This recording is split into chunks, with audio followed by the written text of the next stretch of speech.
All of this has happened before. All of this will happen again. And by this, I mean talking about the Colonial fleet from Battlestar Galactica from Eaglemoss. Hi, Misha here. And I did a video in December, kind of for Christmas, about the Cylons. In that I mentioned that we're wrapping up this series. Originally we were promised 12 to 13 issues. We ended up getting 25 regular issues, plus 3 special edition Cylons, and a weird monkey dog thing, which I did not buy. Plus we got a Shipyards book.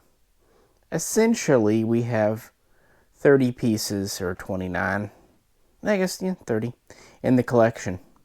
So we're wrapping it up. To celebrate the 4th anniversary, the collection first came out, at least in North America, March of 2018.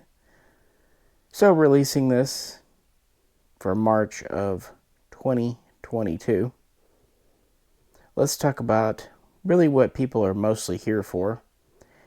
The Colonial Battlestars. And these are from the original series, the reimagined series, and even Blood and Chrome. And the Vipers. So kind of the frontline craft. This is part 2, like I said. In part 3, we'll cover the rest. Things like the Raptors and a couple of civilian ships, what have you. But in typical me fashion, I will record mostly the wall in my hand and ramble on for a long time about the in-universe history and some of the behind-the-scenes little factoids about these ships and production and all that fun stuff. I really just enjoy doing these, so I appreciate you kind of hanging with me for the next half hour or so. Let's get into it. And of course we have to begin with the original Galactica. Although it did make an appearance in the reimagined series, kind of credited for the first Cylon War, and has appeared in secondary media, video games, what have you. The length of this ship has been debated for decades. We're not going to figure it out today. But in the original series, it's said to be about 1,250 to 1,300 meters long. And in the reimagined, about 1,100 meters, so slightly smaller. Overall width, about 400 to 500, depending on which size. One thing that's interesting, even though this is a big ship, in the original series, it only has a crew of about 700, although it has room for several hundred passengers, too. Of those, about 500 are actual crew, with another 200 so-called quote-unquote warriors, pilots, marines, what have you. And it has a fighter complement of around 75, meant to form 2 squadrons plus spares, although we see that it can support up to 150 Vipers when it takes the ones from Pegasus on board. It also has a couple of dozen shuttles and transports, secondary craft, auxiliary craft, ground things like the land ram, what have you. Of course, the original series features shields and lasers. The reimagined series features kinetic weapons and more traditional missiles. In the original series, it has at least 32 turbo laser batteries. And in the reimagined, it has up to 8 long-range artillery batteries, and then around 16 gun turrets, plus flat cannons and missile tubes. So around 28 to 30 known batteries, not counting the really small point defense guns in the reimagined universe. And it's also said to operate 2 squadrons of Vipers, but that would be probably a smaller amount. Who knows? Not a whole lot has ever been said. It has 6 engines embedded in the back, 2 flight pods with 2 large flight decks. Yeah, it's the original Galactica. And Eaglemoss did a really respectable job. In fact, this is probably the heaviest of the Battlestars because it was made originally as a practical model. Therefore, for detail purposes, greeblies, all that, they could do a lot in metal. It's quite heavy. The name sometimes applied to this class is the Artemis Battlestar. As far as the original series, it said that 120 of these were built for the 1,000 Yarn Cylon War, with Galactica being at least 500 years old. The reimagined series is a little more realistic in the sense this is said to be one of the first Battlestar type ships, combining a battleship, cruiser, and craft carrier, a strike craft, a command ship, kind of all in one. It was launched right before the First War and was used early on, but while it inspired future designs, itself wasn't built. It wasn't really designed for wartime production anyway, and it wasn't designed for upgrade ability. And it also had maybe a few too many computer systems on board, even if they didn't network them and they did use firewalls. So, while it was prominent early on in the war, after the first couple of years it would start to get replaced by newer types. And by the end of the war, these were essentially secondary ships, the ones that did survive. Yeah, the original Galactica. It's a classic. Interestingly, this one, the flight pods do not retract one way or the other. And of course it is FTL capable. It would have to be. Now, let's look at its fighter.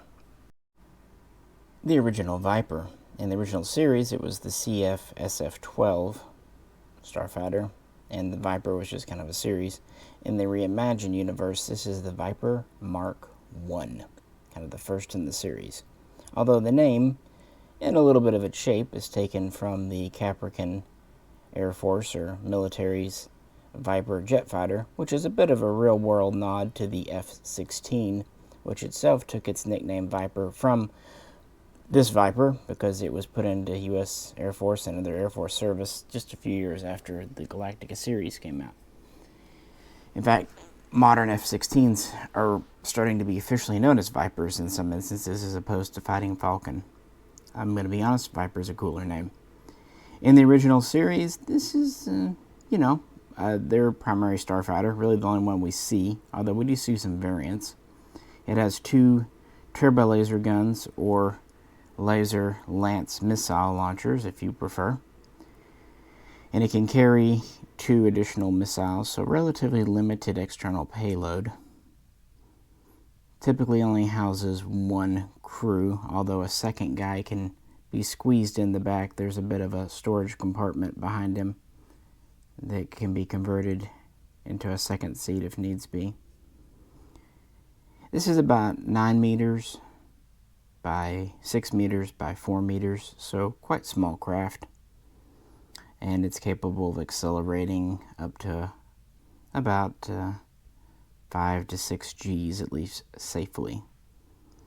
But it was also known, it has really nice thick armor, but it had limited fuel. These all use thallium, reimagined or original series, which is an isotope.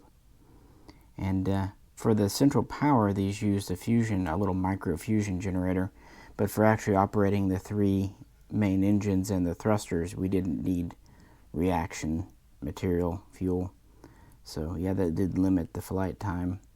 This was designed primarily as a space fighter, but it could operate in atmosphere. The problem there is the engines are operating continuously, and with these stubby little wings.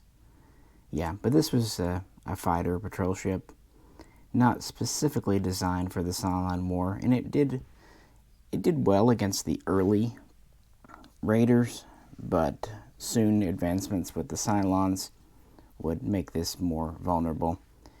Its maneuvering and whatnot started to be sluggish, and more importantly, it had a decent amount of computer systems which made it vulnerable to Cylon hacking and attack. So already by the third year of the war, the Mark I was being replaced. Of course, I'm speaking in the reimagined. And by the end of the war, this is essentially out of service or second line.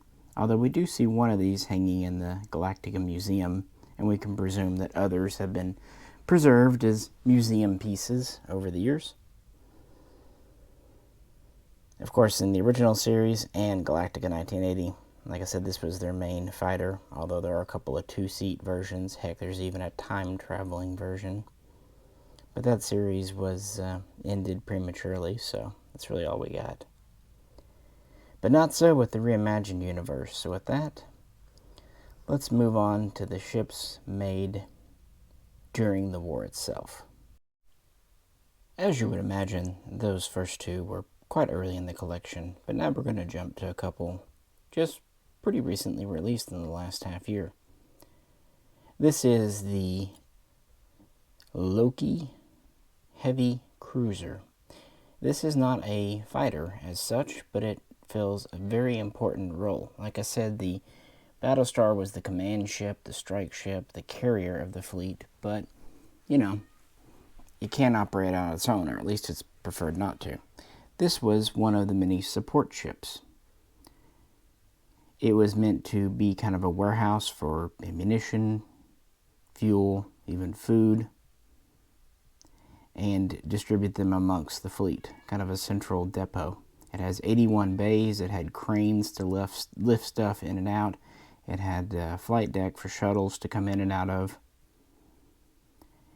It's not small, nearly 720 meters long. And it does have armament. It has around 35 gun emplacements, but they're all on the head here. This is not an offensive craft. That's just to keep it safe. Their whole rear section is devoted to storage and cargo management. And we have a total of 9 sublight thrusters on the back, quite a lot. And they're kind of the old school rocket exhaust style. That's actually why I decided to do this next. It seems like this was a pretty old design, probably in service before the war kicked off, if not early on. And we see 2 of these in the Ghost Fleet, the Loki here and the Cyclops. The Ghost Fleet I can do a video on if interested, but that was kind of an interesting take in Blood and Chrome. In fact, this is from Blood and Chrome. That's why the model's a little more ornate, because these are all CGI. The first 2, of course, were real practical studio models. But yeah, I really, as I said when this first came out, I really like that they did a support ship. Even if it's military, you need supply ships, the tankers and whatnot. Even real aircraft groups. So yeah, the Loki. It's a weird design. We have kind of the familiar head, but then it gets kind of wild back here. But that's okay. Again, it wasn't ever designed to be a Battlestar. Speaking of, let's look at a very different take on one. This is the Battlestar Osiris, an Orion class Battlestar, also known as a pocket Battlestar. And it's an old design too, possibly pre-war or extremely early war. And this would be kind of the counterpoint to the big Artemis class or original Galactica type, which, like I said, no matter which universe you're in, was 11 to 1,300 meters long with a large crew. But I don't know if I said, but the original Galactica in the reimagined universe had a crew of about 3,200 plus a couple hundred Marines. So, yeah. This one, on the other hand, is a small Battlestar.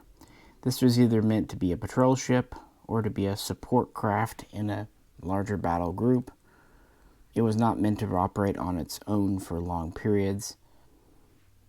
But there's certain advantages to being small. This is only about 420 meters long and has a crew of only about 150, plus the flight crew and all that. We do have a flight deck here, kind of passing through the side where I'm at.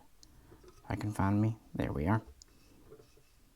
And we even have Viper launch tubes.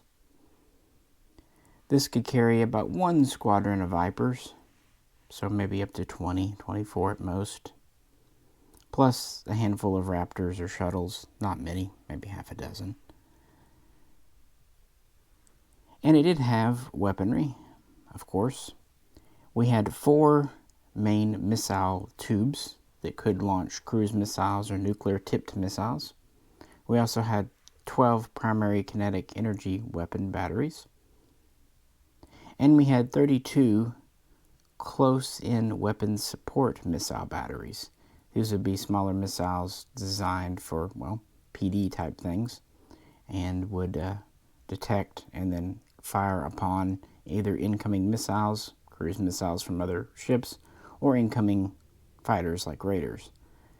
So since it's a smaller craft, it relied on perhaps a little more advanced technology to defend itself than the Galactica, which primarily relied on flat cannon to shoot stuff down. But then again, it had a lot more armor going on than this guy.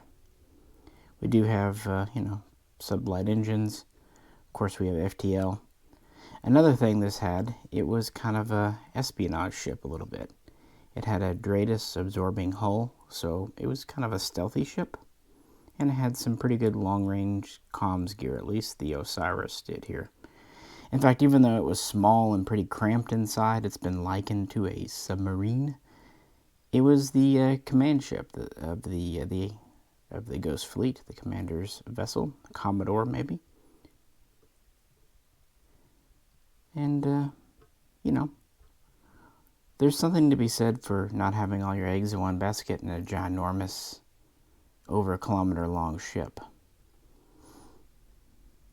You could produce these in large numbers, and they could support other craft or protect colonies. On the other hand, this is not a match for a base ship, even the First War era one. And we do not see these in the post-war period. That's why I think it's, plus just the overall look, it seems to be something that was early on and probably phased out before the end of the war or soon after. But it is a very interesting design. Lots of sticky yaddy bits.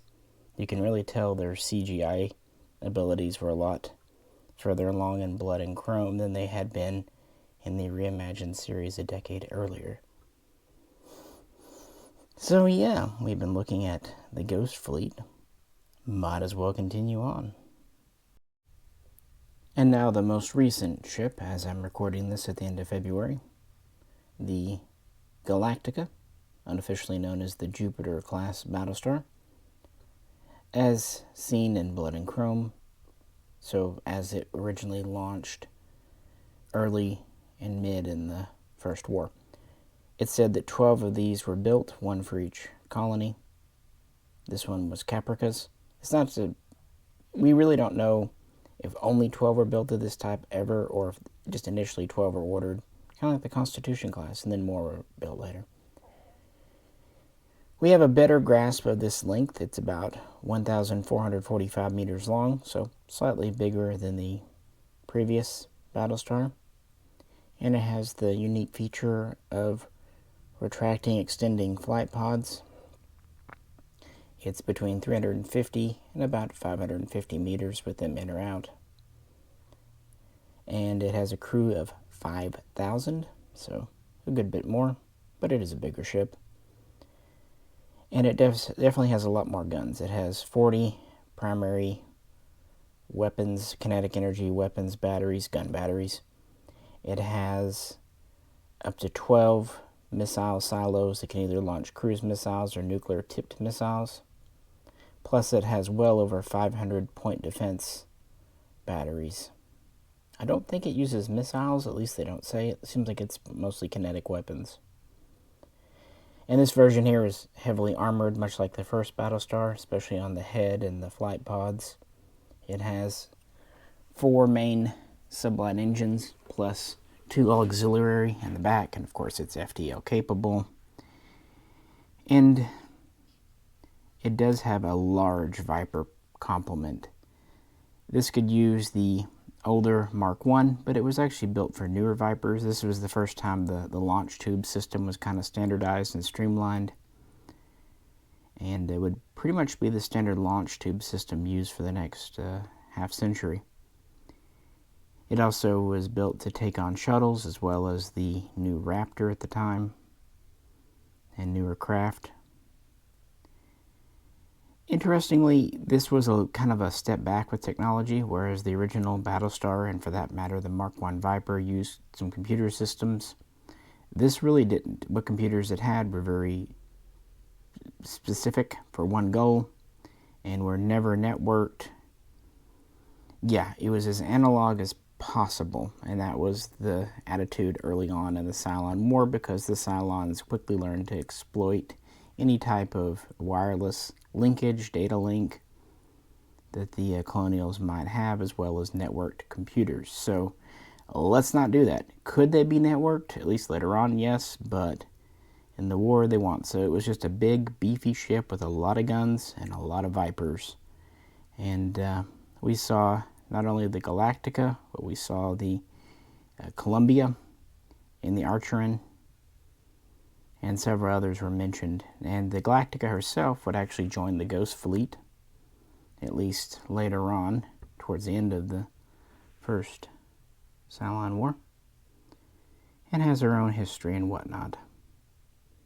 But just recently did a full video on this one, so we won't dwell on it too long. But yeah, like I said, this was the most recent Colonial ship released, and this is the oldest. In fact, this was issue 1 in the collection, the Colonial Mark II Viper. Also, probably the heaviest model they did as well. It's pretty much all die-cast metal. This was built in response to the Mark I's pros and cons. It was made a little smaller. We're at about 8.5 meters long, about 4.7 meters wide, and about 2.7 meters tall. So smaller in every way than the Mark I. It also had somewhat lighter armor. The trade-off: it had better fuel efficiency. It still had a fusion reactor that was pretty much powered for over a decade, but it needed reaction matter, thrust, and fuel for the engines. But it could actually burn for over 30 minutes at its max safe speed of 7 Gs. And it could get on for up to 32 hours at 1 G acceleration, which was a lot better. It also had more consumables on board for a pilot, 5, even 6 days worth of tasty rations. But of course, you couldn't constantly accelerate for that long. But of course, in space, engines could be put in standby mode, and yeah. It was also faster and more maneuverable, more agile, more of a true dogfighter, whereas the previous Viper was more of a multi-role craft. Again, it was designed before the war. This was designed specifically to fight raiders, being faster and whatnot. It had 2 30mm guns, each with 800 rounds. It also had an internal weapons bay in the center line that could hold up to 8 medium-range missiles, or 12 short-range. And it even had a couple of hardpoints external, one under each wing, that could hold a few more weapons. But that wasn't really its main drive, of course. This was a fighter. The guns were really what it relied on, because this was a very analog plane, bird. It had analog controls in the cockpit, analog dials. It did have some rudimentary computers, but they were in no way, shape, or form networked. Not even sure if they could be. And it was designed that it could be flown with absolutely no computer assistance whatsoever, just Mark I eyeball. So yeah, it was just a fighter for fighter jocks. It was introduced around the 2nd and 3rd year of the Cylon War, so served pretty much throughout the entire war. In fact, it was the most iconic Viper of that war. And even though production would end after the war was over, it never was fully replaced during the war with newer models, and historians just, this was just like the plane. This was the Spitfire. This was the Mustang. It really gave the Cylons a run for their money. It was relatively easy to maintain, to produce. Of course, it didn't have FTL capability. and it was designed to operate from the newer Battlestars. The older Battlestars could still use the Mark II, but after it, the Battlestars like the original one over there, maybe the Osiris too, they couldn't use the newer ones, so kind of hitting a technical threshold here. But classic design, it definitely looks like the Mark I Viper, but it has a more primitive cockpit going on, just kind of a sleeker hull. It does have some rudimentary sensor equipment in the nose. Smaller cockpit, there's really not room for two, even if they're really comfortable with each other. It's just an all-around smaller bird. With, well, to be fair, it does have a little more weapons, missile carrying capability, and slightly better, more effective main guns than the previous version. But, yeah, this was used in the war, taken out of service afterwards, declared obsolete, and most of them were scrapped. Of course, as we know from the reimagined series, 40 were on Galactica, intended to be museum pieces, but they were actually flight-worthy. Only problem, they had no missiles and very few bullets, so that's why they had to go to the Ragnarok station and get them all kitted up.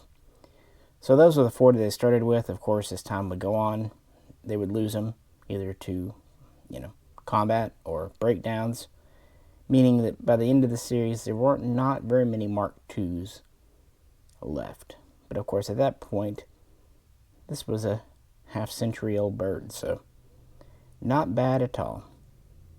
But it wasn't the only Viper introduced during the war. The Colonial Viper Mark III. This was Eaglemoss's foray into the Blood and Chrome universe, along with the Cylon Raider. And of course, eventually we ended up with a total of 3 ships we've already looked at from there, so not bad. 5 ships from a series that never was just a pilot. Kind of a shame, because it had potential. More than Caprica at any rate. I digress. This is a big Viper, and there's a good reason for it. The Mark I, and especially the Mark II, were space superiority, so fighter on fighter, dogfighters. This could definitely do that, but it was also built to be a true multi-role fighter. And so it's a larger thing, and this actually required some modifications of the launch tubes in Battlestars like Galactica. And this is why these would probably not work in the original Artemis type. It's about 10.5 meters long, but more importantly, it's about 6.7 by 3.7 meters. So just it's wider and taller. And we have a pretty similar cockpit to the Mark II, although it does have a little more electronics going on. This was introduced about a decade into the, as it turned out to be, 12-year Cylon War, so towards the end. And this was, again, trying to one-up the Cylons because the Colonials had several defeats or draws. They needed a victory. And so they did introduce some computer systems, as many as they dared, again, with this. And so there are more automated systems in here than before. And we have upgraded 30mm cannon, still just 2 of them. But we have 2 internal weapons bays now. And so they can carry about 2/3 more internal ordnance, medium or short-range missiles. These even can carry nuclear weapons or like a long-range cruise missile, but it takes up pretty much everything. And it has external attachment points under the wings too. So it has better targeting systems for air-to-air and air-to-surface, as well as the ability to carry more and varied ordnance underneath, or even inside. It's large, but it's still quite maneuverable thanks to improved engines. We have a better power cell, mass, in fact, a little bit more efficient engines considering everything. Still not FTO capable. Essentially, they went with this multi-role as an idea because Raptors were getting the crap kicked out of them when they tried to act more as gunships or missile boats. And the Vipers could only carry so much and had limited range, so this was an attempt to correct that. And we saw these on Galactica, as well as a few other Battlestars. And they were just starting to kind of really get into the fleet and numbers when the war was over. So the switch over from Mark II to Mark III never completely occurred. And after the war, some Mark IIIs remained in service, but production was pretty limited. And some commanders and admirals preferred the Mark II. It was easier to maintain, it was cheaper, and they were still distrustful of computers in any of their ships. So, and of course this was bigger and took up more space on a flight deck and couldn't be on older or smaller Battlestars. But it's an option, and it's always nice now that, because we started off with a Mark I and II and then a Mark VII eventually, it's nice to see something that came in between. And this is a nice midway point, and I like that they really did try something different with this multi-role. And physically, this model, while the Mark II is probably heavier, this thing is probably the biggest. It is massive, frankly, as it should be. But yeah, what do you think? The Mark III. Speaking of ships that carried it, let's move on to our final wartime Battlestar. The Battlestar Valkyrie. Well, we don't have an official class name or type. Odin class Battlestar is often repeated. I like that. It matches the Orion for the Osiris really well, so we're going to go with that. And this too is classed as a pocket or light Battlestar, but it's in between. The Galactica is quite big, like I said, nearly 1,450 meters long. This is about 650 meters, so over 200 meters longer than the Orion, but still only half the size or less than the Jupiter. And overall width, we're about 250 meters. So it is a smaller ship, but not teeny tiny. We have a crew of around 1,700, 1,750 during the war. And this has 2 full flight pods. They don't retract. And while we only have 6 launch tubes, they're longer than usual, so there are more injection points for Vipers, so they can get fresh Vipers for launch injected in them quicker. And this would carry at least 24 Vipers, maybe more. They never really give us firm numbers on the Vipers these carry. It also carried a smaller complement of Raptors and Colonial shuttles. What we do know, for her size, this thing was armed to the teeth. It had 20 dual kinetic energy weapon batteries, and it had 33 larger dual-purpose batteries, which seemed like they could launch missiles, like short-range, close-in defense, or, projectiles for kinetic energy. Plus, it had point defense batteries, and it had at least 6 missile tubes, or is it 4? 4 or 6, you know what I mean. About half as many as Galactica, and it could launch cruise missiles and nuclear missiles. Actually, per square meter, this had more guns, more weapons than any other Battlestar. The trade-off, armor was relatively light. Instead, it relied on speed and agility, if such a thing could be applied to a large ship, to get it out of the way. In fact, its FTL drive is partially exposed on the bottom. But it was efficient, and it was very serviceable and very flexible. Didn't cost an arm and a leg to build these, didn't cost $5,000 or even $3,000 to crew it, had lots of guns.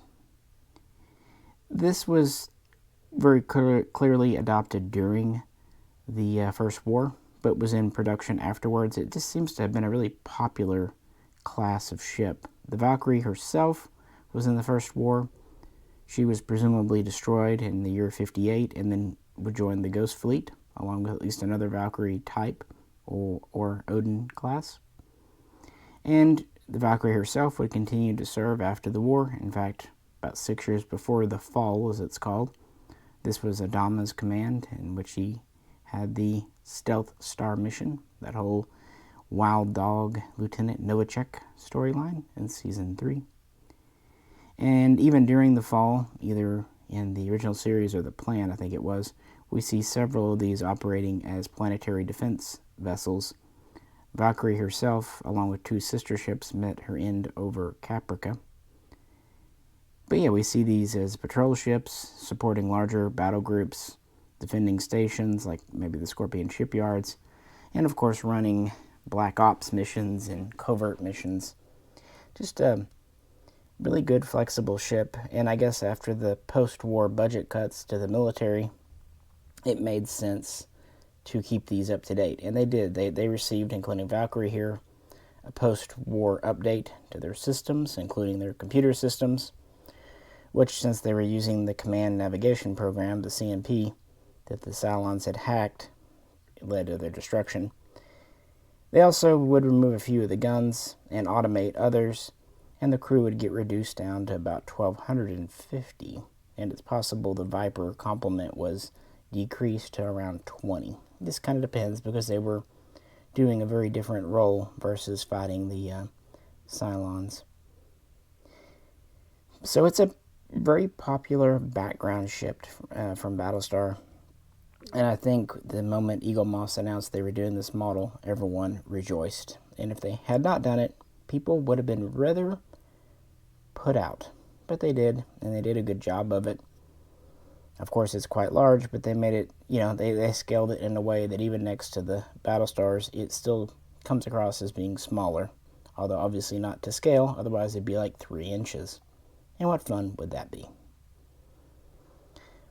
But yeah, that gets us pretty much through the Cylon War. The Mark II and Mark III were the main Vipers. And, you've kind of seen the major Battlestars were the Odin and the Jupiter, with support from the Orion classes. And of course, while the military would scale back, 40 years on, development would continue and technology would progress. Although one can argue if that was a good or a bad thing. So let's move past Blood and Chrome and into the Fall era. And now we return to the Bucket. Or, if you want to be more gentle, more honorary, the Grand Old Lady. Issue 3, of course, the Galactica from the series proper. The Galactica was only one of 3 of her class to survive the war, and while production would end on it, they would of course keep these in service, and they were icons of the war, kind of like the Iowa-class battleships became for the USA. But of course, just like the Valkyries, they would be updated and modernized, and right before the fall, of course, we know the Galactica was operating really near Caprica and being prepped to become a museum. But even before that, it was pretty much just kind of used as a patrol ship, a convoy ship. Maybe an admiral might sequester it to be their personal ship. It was a bit of a flagship, just kind of a memorial to the war that served. I mean, it was still a big ship that could carry a lot of supplies, relief efforts, what have you. They would strip some armor off to lighten her up. They would also take the main kinetic weapons batteries down to about 24. They'd also pull off some of the points defense weapons, possibly also updating some of their targeting systems and computer systems somewhat. Although commanders of this ship were kind of always a little reluctant to go. This ship was a very good reminder of the war. They would also kind of modify and strip down the flight pods a bit. Of course, one of them was turned into a gift shop, but taking the wartime materials off. But it still was a warship. Still the same height. Of course, because the Vipers were reduced and the guns were reduced, the crew was down to about 3,500. Other dimensions would remain the same. An old ship, but a venerable one. Of course, her sister ships would not survive the fall. because even their commanders had kind of acquiesced to the CNP.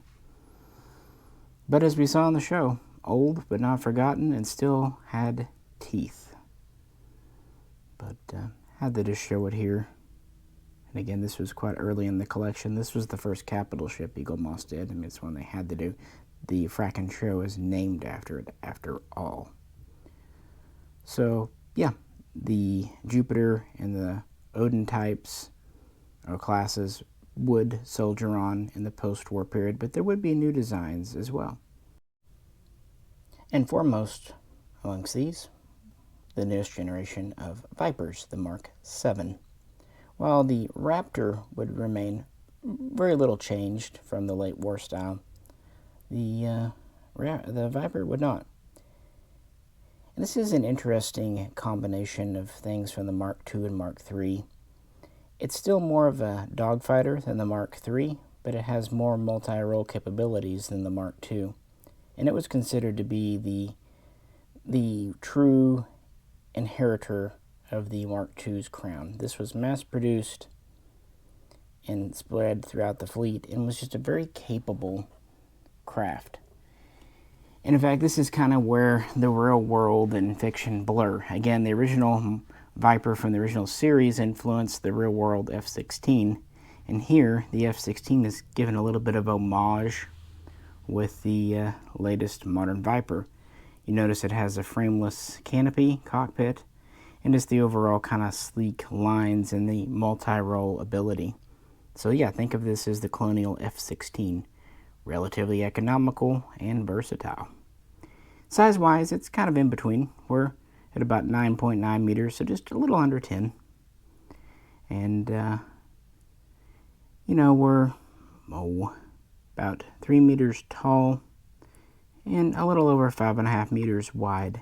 So noticeably bigger than the 2, but also noticeably smaller than the 3. We have the same 30mm type guns. Now they have 1,000 rounds each, and now we have 3 of them for the first time. So a total of 3,000 rounds versus the Mark II that only had 1,600. So nearly double. And while we have internal weapons, we're kind of going back to a single bay. It can carry a little bit more in it than the Mark II or Mark III could in one of its bays, but it doesn't have quite the carrying capability internally that the Mark III did. It's a smaller frame. It can still carry 8 medium range or 1 cruise missile, nuclear missile inside. It still only has 1 hard point under each wing. However, it's a heavier point. It can carry up to 4 short-range missiles, so space sidewinders, or 2 on each pylon. Medium range, so think like a Sparrow or AM-120, AMRAAMs, or 1 long-range missile, so like Phoenix or something. You do have to point out, though, that the guns are a little more spread out on this versus the Mark II, which for targeting isn't the best thing, but oh well, it's science fiction. Yeah, you might be asking, what about the Mark IV, 5, and 6? Well, in universe, we really don't know. They never were mentioned. The Mark III wasn't mentioned until Blood and Chrome. It does seem like the Mark IV was designed soon after the war was over and was put into some production, but maybe had some technical difficulties or maybe budgets just weren't there. Doesn't seem like a whole lot were made. And it also seems like the Mark IV was kind of a reevaluation of the whole Viper design, starting from more or less a clean sheet. Whereas the Mark V and Mark VI never seem to have either made it off the drawing board or at least never passed the pre-production prototype stage.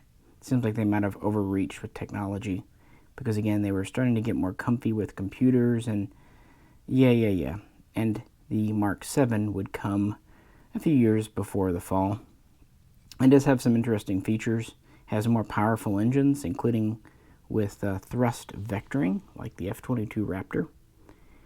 It has more efficient fuel. It can accelerate at 7 Gs for twice as long as the previous versions, so about 60 minutes.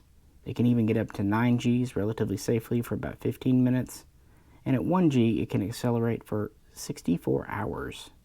So, better part of 3 days. Not bad. And like the Mark II and 3 before it, it carried consumables for just shy of a week for the pilot. Yummy, yummy rations. But of course, its drawback, it was very computerized. It had a digital cockpit, both displays and controls. Had a powerful main computer. It was networked. It had a data link for its fellow ships. And it relied on encryption and a firewall to protect it, the CNP. It'd be a shame if someone was a traitor, slept with the Cylon, and gave the, stuff away. And that's exactly what happened. So these were just targeted at when the attack happened and shut down. Galactica did have a small contingency on board, under 10. So these were the fighters on board Galactica when it was being retired, not the Mark IIs. Plus Apollo brought his. And they would very quickly remove the software from the computers, going back to an older version, and kind of manually break apart some of the networking. But unlike the Mark II, the Mark VII, while it had superior agility and speed and weapons compatibility, it had to operate with some computer assistance. That's just how it was. But this was the premier Colonial fighter before its downfall, and was still the best they had early on. But again, early on, they had fewer than 10, maybe as few as 6. So that's why they had to fall back on the Mark II. Luckily, at least they used the same 30mm ammunition for their main guns and used essentially the same, I think they called it a Fire Lance missile, whatever they called it. But yeah, that was fortunate. And they all are still powered by thallium or tilium, the isotope that makes everything go in the Battlestar universe. Still not sublight, though, of course. I like it. A lot of people don't. It certainly looks more modern and spaceshipy than the previous Mark II, even 3. It is a lighter model because of the details, though. So, they only had a few, but that wouldn't last long. In fact, they would run into an unlimited supply of Mark VII Vipers about a year after the fall. Of course, we have to end with BS-62, the Mercury class Battlestar Pegasus. This actually might be more popular than the Galactica. Debatable. But I know Eaglemoss absolutely had to do this one and do it well, or there would have been hell to pay. I think people like it because it does, in a lot of ways, more closely resemble the original Galactica. I'll give them props at the Reimagined series for not just repeating the same thing, but also at the same time incorporating the previous designs into the show rather lovingly, either in museum displays. The whole idea of having a first Cylon War that could be a stand-in for the original series was just great. This was pretty much the pinnacle of Colonial Battlestar design and production. This was the biggin. It was designed about 20 years after the Cylon War, at least the first Mercuries. There were a few different blocks and standards. So it's not brand spanking new. It's already a couple of decades old, at least some members of the class. But it's the big boy. This is really the successor to the Artemis and the Jupiter. So we see kind of 2 lines of Battlestars. Little light Battlestars, pocket Battlestars, and then we see the big command Battlestars. And this is big. It's 1,790 meters long, so nearly 1,800 meters long. It's over 730 meters wide. It has fixed flight pods. They don't retract in. It has 2 pods, as you see, but a total of 4 decks with inverted gravity, which is kind of a neat feature, meaning it can carry essentially twice as many Vipers. Standard, it has 160 operational, with another 40 ready to go in reserve, probably somewhat disassembled, or at least unpowered and unfueled. So a total of 200, plus another 50 Raptors, and some shuttles, I'm sure, besides. So there's a lot on board here.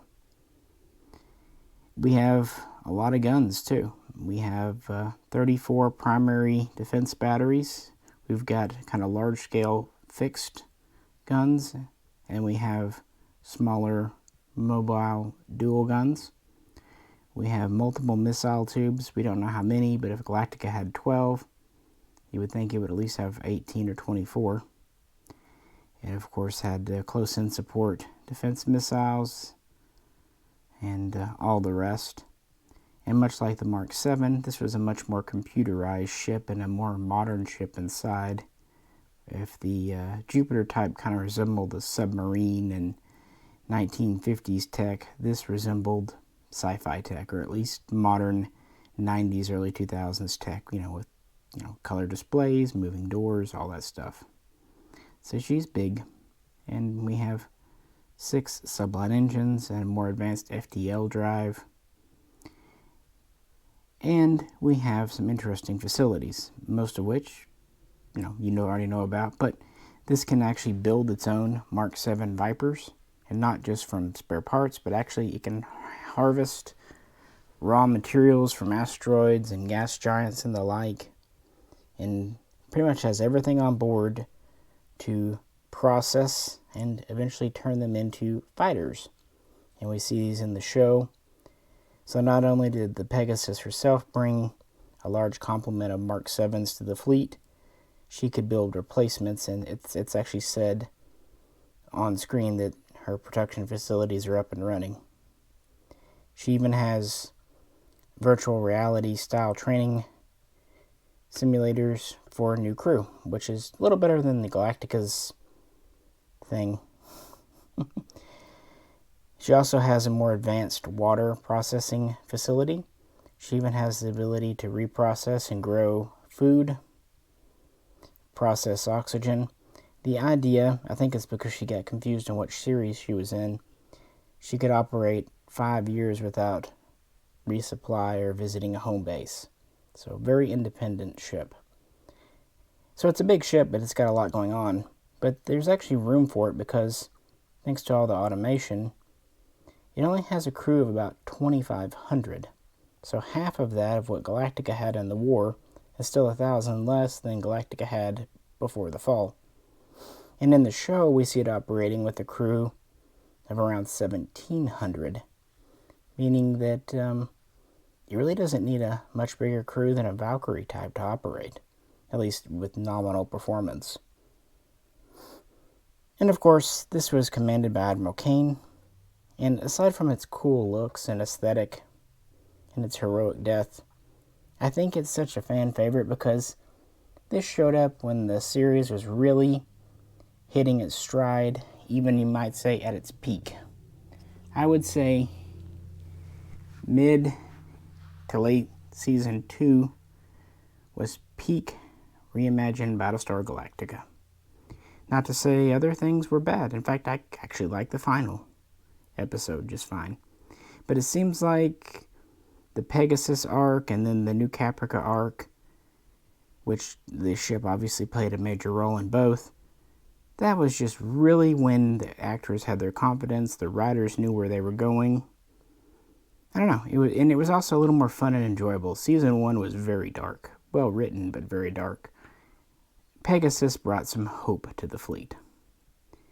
But this is very clearly a more advanced ship than Galactica, and the Mercury class was pretty much the best Battlestars they ever built.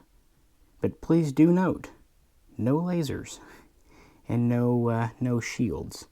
Still relies on believable real-world physics with the exception of perhaps the FTL drive. But hey, we have Tilium for that, or Thallium. That's our magic isotope that makes FTL possible. Gotta have one of those, like the Heisenberg coupler in Star Trek. Cool, cool, cool. And we know that at least a few of these were built in the show, but it was a pretty rare ship because this was a command ship for admirals. Plus, hey, Admiral Kane had a gun collection, so there's that going on. And she was a lot more interesting than Ro Laren. I'm afraid I promised you it'd be about 30 minutes. I'm afraid I lied. But I wanted to be thorough and have some fun, so here we go. With that, yeah, let's wrap things up, give some final thoughts, and I'll explain my favorites out of this Colonial set.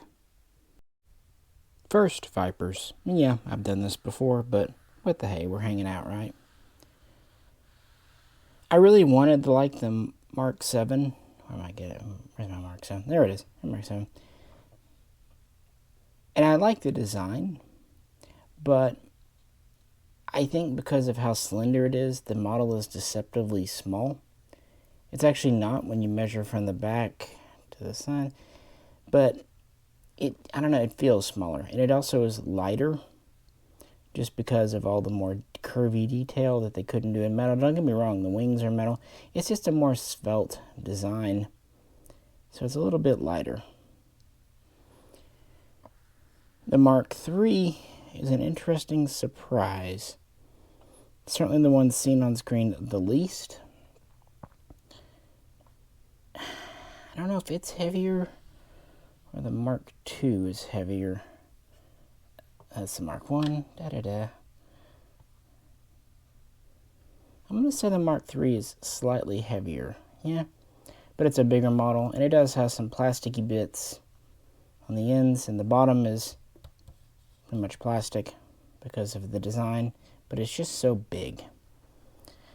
The Mark II is a modern classic. I think anyone who likes World War II aircraft will like this one, and it's probably the most solidly metal one of them all. The fuselage is nearly all metal till you get to the bottom. The wings are metal. It's chunky, and it's a pretty good scale, as you can tell by the canopy. And now the Mark I. I think some would kind of declare this the winner because it's the Viper from childhood. Although it weighs about like the Mark VII, maybe slightly heavier. Again, it's a more svelte design. There's aspects of all of them I really like. I like the modern curves of the 7.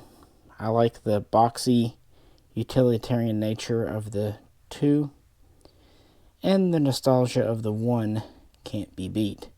Unfortunately, the Mark III has no real significance because it was so short-lived. However, it does combine pretty much the best features of the 2 and 7, and it's just an impressive-ass model, and it's one that Eaglemoss did not have to do.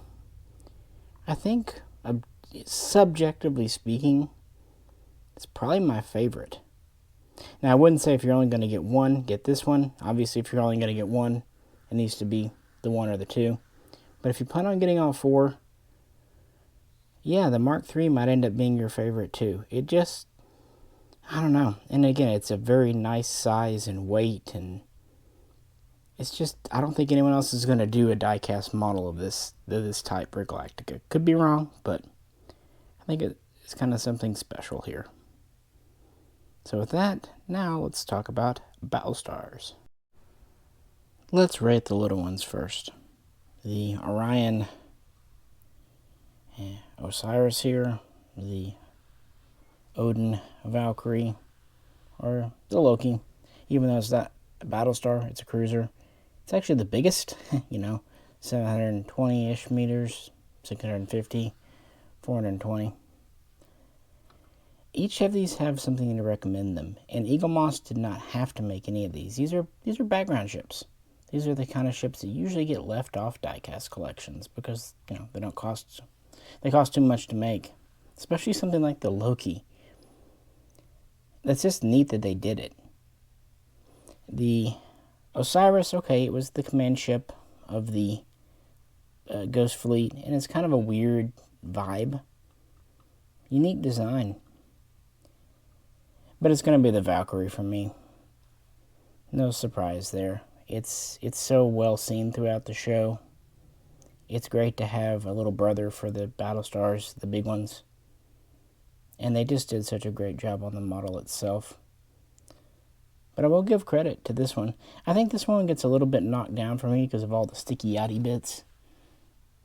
It's a little too fidgety antenna-y for my taste. But then again, that does kind of show you it's relatively small scale.